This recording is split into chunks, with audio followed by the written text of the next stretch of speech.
Hello, and welcome to Sanlando Sound Waves. I'm Debbie Blaker, and this is week 21, day 104. Today we are reading Ruth chapter 4. Ruth and Boaz at the threshing floor. Boaz marries Ruth. Meanwhile, Boaz went up to the town gate and sat down there just as the guardian redeemer he had mentioned came along. Boaz said, "Come over here, my friend, and sit down." So he went over and sat down. Boaz took 10 of the elders of the town and said, "Sit here," and they did so. Then he said to the guardian redeemer, "Naomi, who has come back from Moab, is selling the piece of land that belonged to her relative Elimelek. I thought I should bring the matter to your attention and suggest that you buy it in the presence of these seated here and in the presence of the elders of my people. If you will redeem it, do so. But if you will not, tell me, so I will know.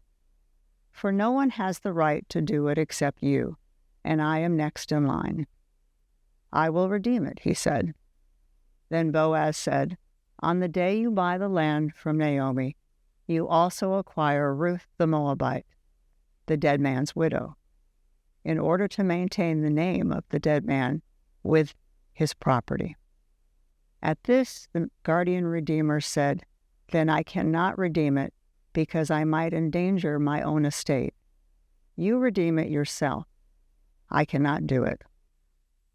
Now, in earlier times in Israel, for the redemption and transfer of property to become final, one party took off his sandal and gave it to the other. This was the method of legalizing transactions in Israel. So the guardian redeemer said to Boaz, "Buy it yourself."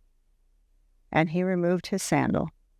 Then Boaz announced to the elders and all the people, "Today you are witnesses that I have bought from Naomi all the property of Elimelek, Kilion, and Mahlon. I have also acquired Ruth the Moabite, Mahlon's widow, as my wife, in order to maintain the name of the dead with his property, so that his name will not disappear from among the family or from his hometown. Today you are witnesses."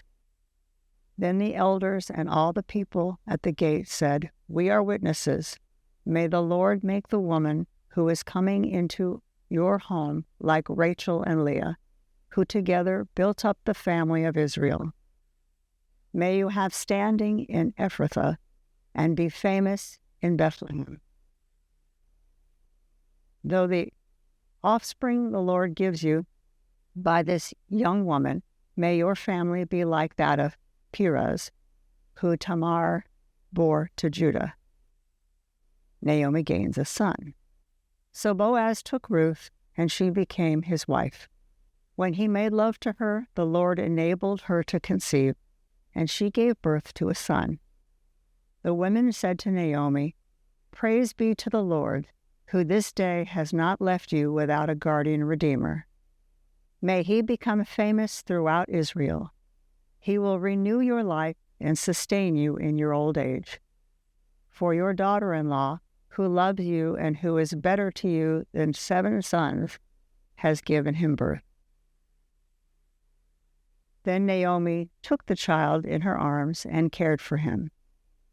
The women living there said, "Naomi has a son," and they named him Obed. He was the father of Jesse, the father of David. The genealogy of David. This then is the family line of Perez.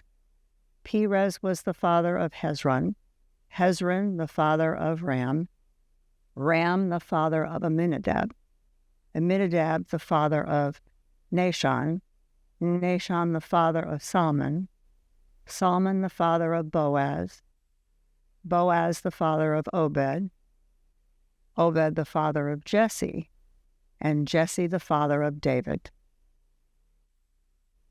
And now let's read and reflect on our 7 arrows. What does this passage say? What did this passage mean to the original audience? What does this passage tell us about God? What does this passage tell us about man? What does this passage demand of me? How does this passage change the way I relate to people? What does this passage prompt me to pray to God?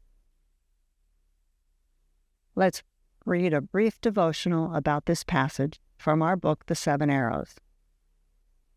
Boaz was an honorable man.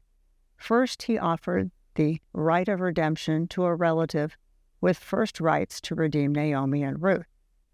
After this man declined, Boaz willingly claimed his right of redemption, and he and Ruth married. So much happened in Ruth and Naomi's lives. For years they were hopeless, but in just a few days, God took a hopeless situation and proved to be capable of restoring broken lives. This tale provides hope for all of us who feel like we've messed up and our lives are beyond repair. Consequences for our sins certainly come, but God is willing and able to change your story in a moment. All you must do is cry out to Him in dependence, admitting your need for redemption, and you too can be saved. This hope applies to all people. Even though the spotlight of the Old Testament falls on the nation of Israel, the story of Ruth proves that the love of God knows no geographical or political boundaries. His loving care extends to all people, even outsiders like Ruth. Thank you. We hope you'll join us for our next lesson.